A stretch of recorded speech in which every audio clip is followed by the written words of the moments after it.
Welcome to One Word a Day. I'm Sophie, your pilot into the universe of Chinese. Today's Paleolithic character is Wang, because we're talking about hunter-gatherer society. So back then, how we hunt. And I believe probably the easiest way to hunt is simply trapping animals in your net. That way, it's kind of passive. It's almost like a passive income. This is passive uh, capturing or passive hunting. It's most effortless. Okay.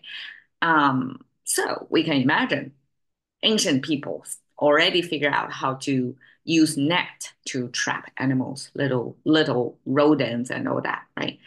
And Chinese depict Wang very visually. We just use two axes next to each other to show you the way the net is repeated or built. We don't need to draw out the whole net, but just two of them recurring, and then you can fill out the blank. And the big frame simply give you the space, the scale of it.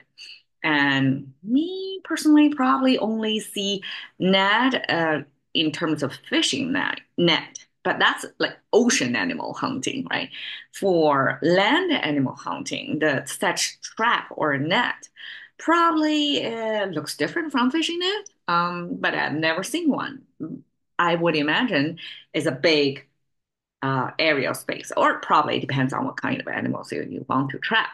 In any case, not pretending I know the lifestyle of hunter-gatherer society, but from the character itself, it was handed over to us that this concept was that ancient. We already know it. So, since we're no longer kind of hunter-gatherer society, we don't, well, I guess very low percentage of population still capture, still do trapping, right? Like people in Alaska or other parts of the world. But what this concept, this net, is going to be used. I mean, you can say internet, that's a default. I mean, indeed, net eventually was repurposed, right? Both in English and in Chinese, this um, interconnected age of this digital net. It trap us all attentions in there.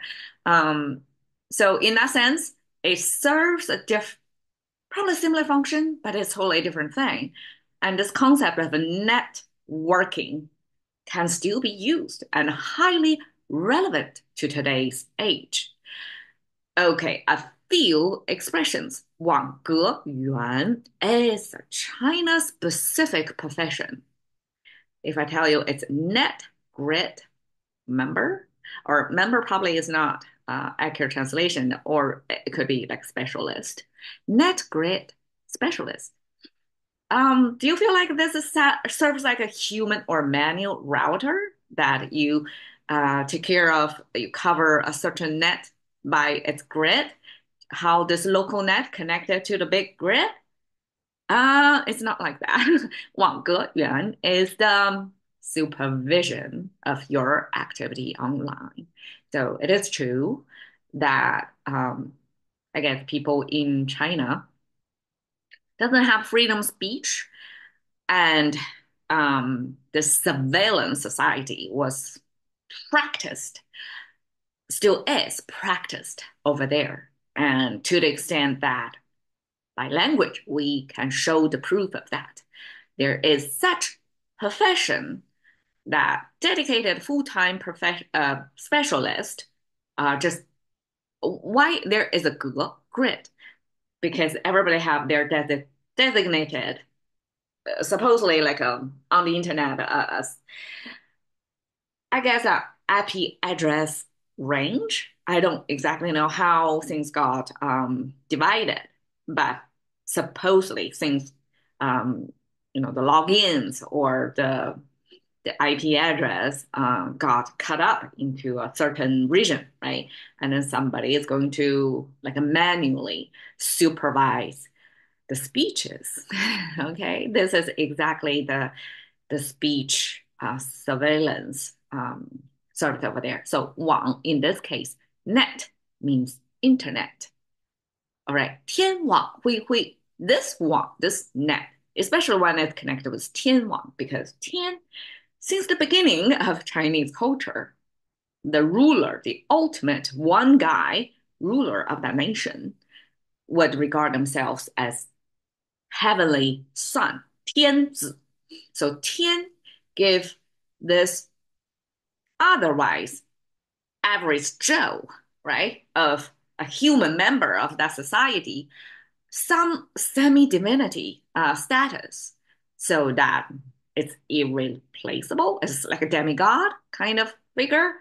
So that was portrayed by language itself. It's 天子, is this sky, right? The sun of the sky, and the sky means divinity because that's the most out there conditions of human existence. That's what wrap us around this visible biosphere, basically.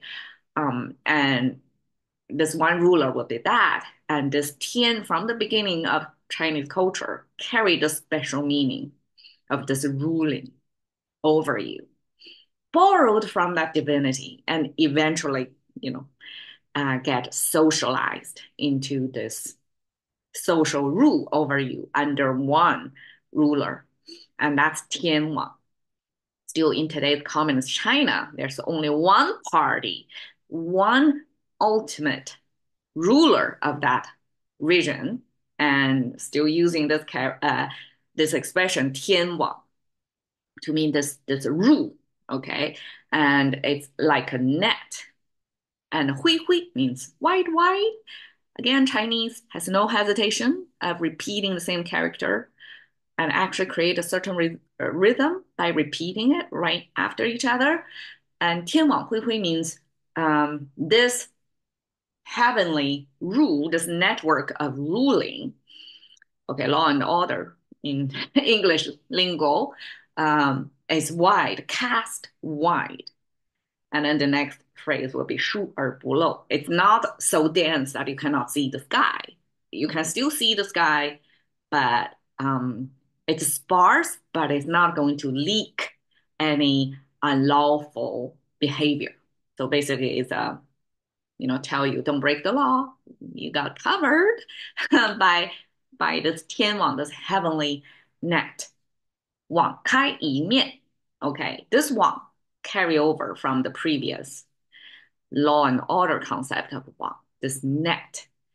I mean, isn't that interesting? Net from humans trapping animals here becomes society, the rulers trapping the rest of the humans within that net. So the same net, it's different content of trapping. Okay, this one, same, didn't say the 天网, but that means according to law. And 网开一面 means open on one side. So it's basically saying, okay, yes, you break the law, but we'll make an exception for you. That's 网开一面. So this is how, I suppose this is a fishing net looks like. And just like the cross in Chinese, we show you this structure of how the net, because I believe the way it's constructed, besides, I mean, unlike the waft and weft, this pretty rigid horizontal vertical way of weave things together, which forms a pretty stiff structure. When you want sturdiness, predictiveness, you want that grit. That's a grit line. But this one is a diagonal, so it's distortable, it's flexible. And our knitwear is made of this knitting, this net structure, not this grid line structure. So this Chinese captured is obviously this diagonally connected network. There you go. Wow. Thank you for your time. See you another day.